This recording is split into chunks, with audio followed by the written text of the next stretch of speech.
Everyone, तो कैसे हैं आप सभी। आई होप अच्छे होंगे और अपनी पढ़ाई बहुत अच्छे से कर रहे होंगे।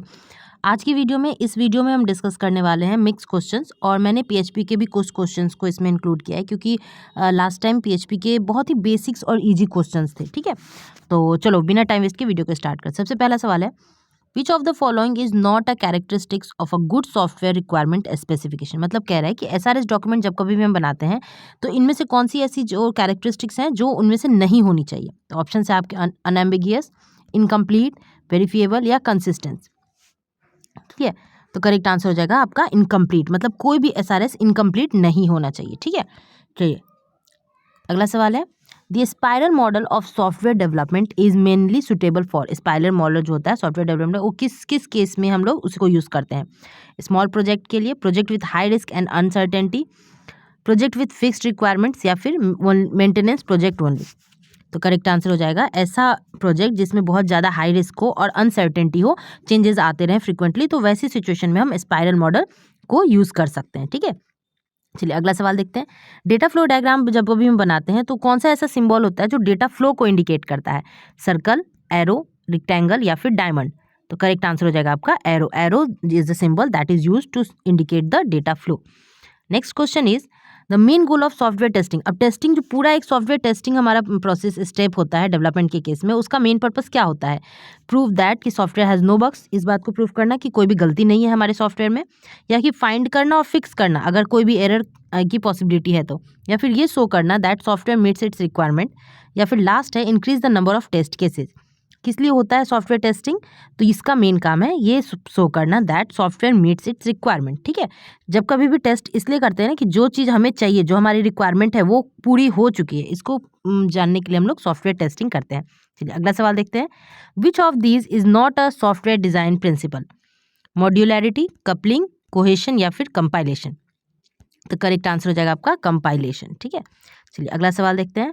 What is the purpose of feasibility study in SAD. System development analysis के दौरान फिजिबिलिटी स्टडी करने का क्या उद्देश्य है, कि हम लोग सॉफ्टवेयर को टेस्ट करें या फिर ये डिटरमिन करें कि प्रोजेक्ट जो है वो टेक्निकली इकोनॉमिकली, मतलब टेक्निकली मतलब कोई भी उसमें बग्स नहीं है, पैसे जितने लगने थे उसमें उतने ही पैसे लगे हैं, और ऑपरेशनली जो काम वो परफॉर्म करा है, जो टास्क वो परफॉर्म करा है वो एज इट इज़ है, जो चाहिए था वही प्रोडक्ट बना है। ठीक है, या फिर प्रोग्राम कोड को लिखने के लिए हम लोग करते हैं, या फिर यूजर्स को ट्रेन करने के लिए फिजिबिलिटी स्टडी करते हैं। तो किस लिए करते हैं, तो करेक्ट आंसर हो जाएगा हमारा ऑप्शन बी। फिजिबिलिटी स्टडी हम प्रोजेक्ट के टेक्निकली, इकोनॉमिकली और ऑपरेशनली को चेक करने के लिए करते हैं। ठीक है, चलिए अगला सवाल देखते हैं। विच software process model allows concurrent development of different modules. मान लो एक प्रोजेक्ट में डिफरेंट मॉड्यूल्स है, मतलब होती है ना अलग अलग टीम अलग अलग मॉड्यूल पे काम करती है, फिर सारे मॉड्यूल को हम मर्ज कर देते हैं। ठीक है, तो ऐसा सॉफ्टवेयर मॉडल जो है वो कौन सा है। ठीक है, waterfall model, incremental model, red model या फिर कंकरेंट डेवलपमेंट मॉडल। ऑप्शन से ही क्लियर है, कंकरेंट डेवलपमेंट मॉडल जो है वो हमें ये चीज़ फिजिबिलिटी देता है। अगला सवाल देखते हैं। Which of the following concept provide the ability to define multiple function with the same name but different parameter. Same name different parameter, same name different parameter, कौन सा हो जाएगा। इनकैप्सुलेशन, इनहेरिटेंस, पॉलीमॉर्फिज्म या abstraction. The correct answer will be polymorphism. ठीक है, अगला सवाल देखते हैं।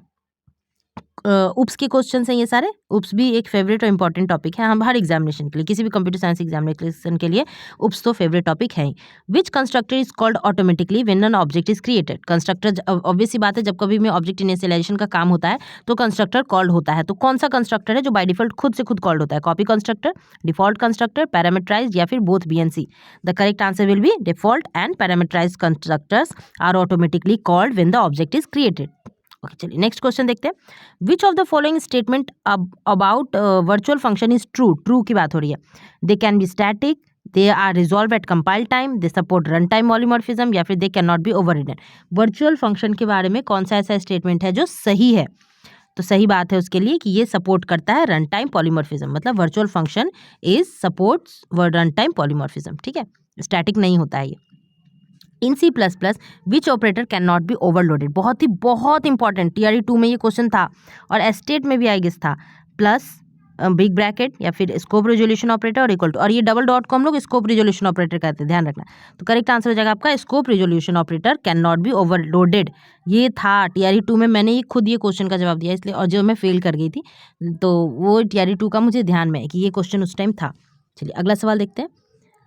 What will happen if you create a destructor with parameter? क्या होगा, it will work automatically, it will be overloaded, या फिर कंपाइलेशन एरर दे देगा, या फिर it will act as a normal function. क्या होगा डिस्ट्रक्टर को पैरामीटर के साथ यूज करने पे, ये हमें कंपाइलेशन एरर दे देगा। ठीक है, चलिए अगला सवाल देखते हैं।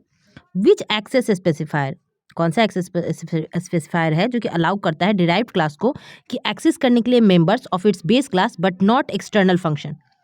ऑप्शन है आपके प्राइवेट, पब्लिक, प्रोटेक्टेड या फिर स्टैटिक।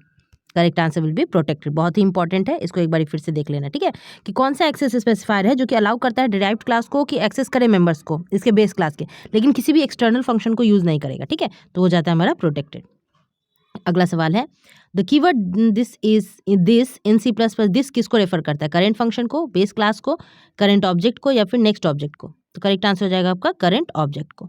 अगला सवाल, which of the following does not support polymorphism in C plus plus? Function overloading, operator overloading, templates या फिर फ्रेंड फंक्शन? तो करेक्ट आंसर हो जाएगा आपका फ्रेंड फंक्शन। चलिए अगला सवाल देखते हैं। Which of the following is used to include a file only once in PHP? PHP में फाइल को इंक्लूड करने के लिए एक बार, केवल एक बार, तो कौन सा फंक्शन हम यूज करेंगे? Include function, include once function, require function या फिर require all function? Correct answer हो जाएगा इंक्लूड वन फंक्शन। किसी भी फाइल को बस एक बार हमें इंक्लूड करना होता है तो हम इंक्लूड वंस फंक्शन यूज करते हैं। अगला सवाल है पीएचपी से। पीएचपी क्या है? एक सर्वर साइड स्क्रिप्टिंग लैंग्वेज है, क्लाइंट साइड स्क्रिप्टिंग लैंग्वेज है, मार्कअप लैंग्वेज है या फिर डेटाबेस लैंग्वेज है? तो करेक्ट आंसर हो जाएगा आपका PHP is a server-side scripting language. Next question is, which super global variable holds information about form data submitted using post method? जब कभी भी हम किसी भी फॉर्म को पोस्ट मेथड से सबमिट करते हैं तो उसके लिए हम सुपर ग्लोबल वेरिएबल कौन सा यूज करते हैं? $get, पोस्ट, फॉर्म या फिर डेटा? तो करेक्ट आंसर हो जाएगा हमारा $post मेथड। चलिए अगला सवाल देखते हैं। Which function is use to connect to a MySQL database in PHP? Connection के लिए कौन सा फंक्शन यूज करते हैं? MySQL connect, MySQL I connect या फिर कनेक्ट MySQL या फिर connect DB? Correct answer will MySQL I connect. ठीक है, चलिए अगला सवाल देखते हैं। Which of the following is not a valid in PHP? Loop, कौन सा लूप है जो PHP में वैलिड नहीं होता है? For loop, for each loop या फिर while? Correct answer will B loop. The next question is, what is the purpose of session start function? PHP में सेशन स्टार्ट फंक्शन किस लिए यूज होता है? सेशन को डिस्ट्रॉय करने के लिए, टू बिगिन अ न्यू और से रिज्यूम एन एग्जिस्टिंग सेशन, या फिर कुकी को क्लियर करने के लिए, या फिर डेटाबेस से कनेक्ट करने के लिए? तो सेशन स्टार्ट हम यूज करते हैं एक नए सेशन को स्टार्ट करने के लिए या फिर जो एग्जिस्टिंग सेशन है उसको रिज्यूम करने के लिए। चलिए अगला सवाल देखते हैं। PHP file have which extension? अच्छा, PHP का एक्सटेंशन क्या होता है? .html, .php, .ph या .phtml? द करेक्ट आंसर भी .php। इजी है। अगला सवाल, which of the following is use to output data in PHP? Display function, print, echo या फिर बोथ BNC? तो हम प्रिंट और इको दोनों ही यूज करते हैं PHP में। ठीक है, अगला सवाल, which symbol is use to declare a variable in PHP? Variable declaration के लिए हैश, डॉलर या फिर @ या फिर %? करेक्ट आंसर हो जाएगा आपका डॉलर यूज करते हैं हम लोग PHP में वेरिएबल को डिक्लेरेशन के लिए। अगला सवाल, how can you get the type of variable in PHP? Data type पता करने के लिए हम लोग कौन सा फंक्शन यूज करते हैं? Type of, get type function या फिर वर type function? Correct answer will be get type function. Okay, तो ये थे बहुत ही एक्सपेक्टेड और इम्पॉर्टेंट 25 MCQs। आई होप आपको सारे क्वेश्चंस अच्छे लगे होंगे। तो अगर वीडियो अच्छी लगी है तो प्लीज़ लाइक कर दीजिए, अपने कमेंट्स, अपने सजेशन कमेंट बॉक्स में मेंशन करिए, और यहाँ तक आए हैं और पहली बार आए हैं तो प्लीज़ चैनल को सब्सक्राइब जरूर करिएगा। And all the very best for your examination. Keep learning.